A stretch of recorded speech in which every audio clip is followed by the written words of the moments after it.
bersama para sahabat berangkat ke Mekah untuk menunaikan ibadah umrah. Namun Quraisy menghadang mereka di Hudaybiyah, mencegah mereka masuk kota suci. Setelah negosiasi panjang, perjanjian Hudaybiyah disepakati. Salah satu isinya adalah gencatan senjata selama 10 tahun.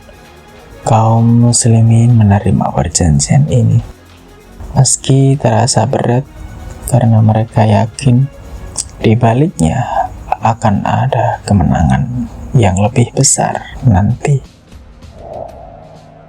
2 tahun setelahnya, Quraisy melanggar perjanjian. Sekutu mereka, Bani Bakr, menyerang sekutu Muslim, Bani Khuza'ah, bahkan dengan bantuan Quraisy. Kabar ini sampai ke Madinah. Rasulullah SAW tahu saatnya telah tiba. Tanpa banyak bicara, Rasulullah SAW segera mengumpulkan 10.000 pasukan. Jumlah terbesar yang pernah dimiliki Muslim kala itu.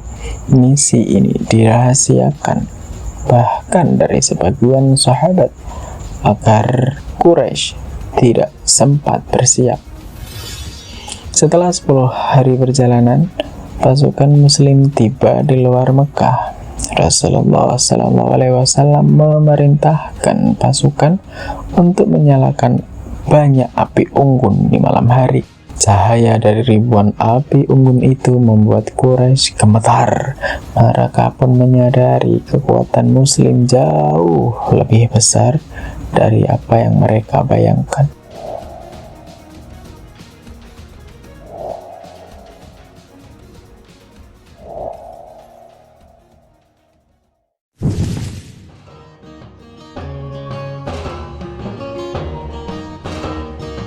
Abu Sufyan, pemimpin Quraisy, akhirnya tertangkap. Dia dibawa ke hadapan Rasulullah SAW. Setelah berbicara dengannya, Abu Sufyan menyerah, mengakui kebenaran Islam dan masuk Islam. Rasulullah SAW kemudian menyampaikan pesan penting.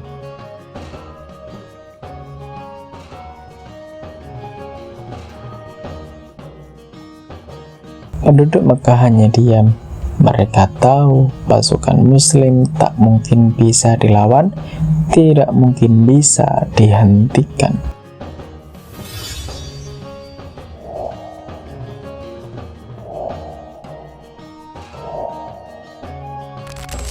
Pada 20 Ramadan 8 Hijriah, pasukan Muslim dibagi menjadi 4 kelompok yang memasuki Mekah dari 4 penjuru.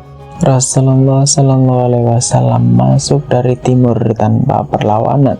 Khalid bin Walid dari selatan menghadapi sedikit perlawanan, tetapi musuh cepat dikalahkan.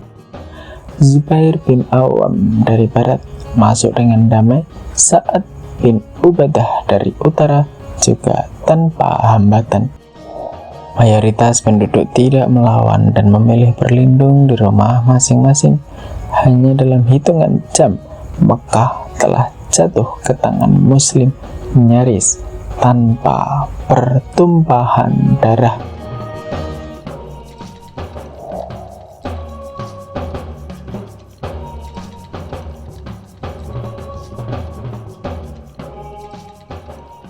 Setelah bertahun-tahun diusir dari kota ini, Rasulullah SAW kini kembali sebagai pemenang. Namun kemenangan ini bukan untuk balas dendam. Lantas, ada hal yang lebih besar yang akan terjadi.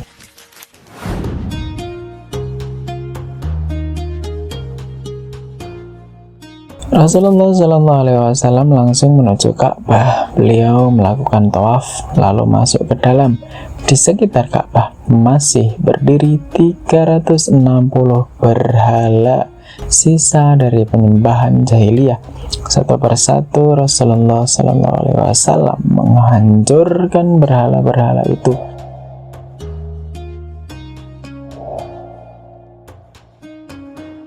sambil membaca ayat.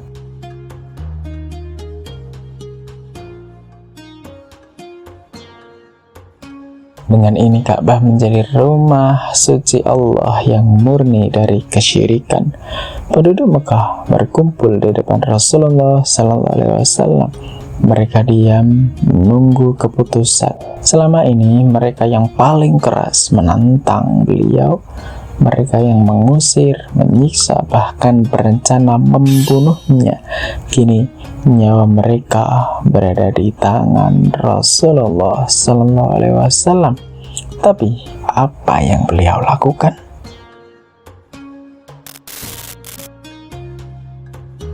Dengan suara tenang Rasulullah SAW bersabda,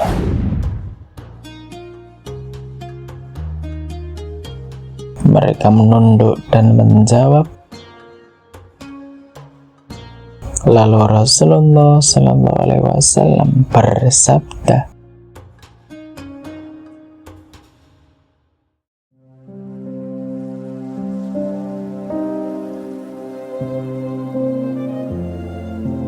dalam sekejap sejarah berubah. Tidak ada pembalasan dendam, tidak ada eksekusi, hanya maaf dan kasih sayang.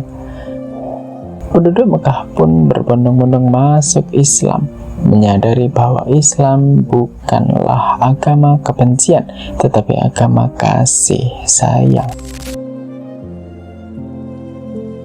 Setelah itu Rasulullah SAW mengirim utusan untuk menghancurkan berhala-berhala besar di berbagai tempat. Suku-suku Arab mulai masuk Islam satu demi satu.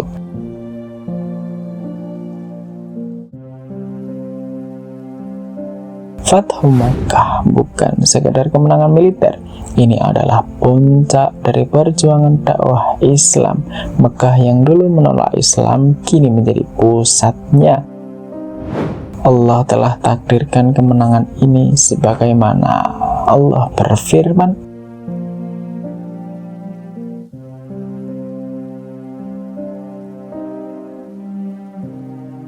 peristiwa Fathu Makkah adalah bukti kemenangan Islam dengan rahmat, bukan dengan pedang, bukan dengan senjata, bukan dengan kekerasan.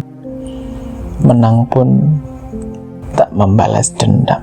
Rasulullah SAW menunjukkan kepada dunia bahwa kekuatan sejati bukan pada senjata, tetapi pada kasih sayang dan kebijaksanaan.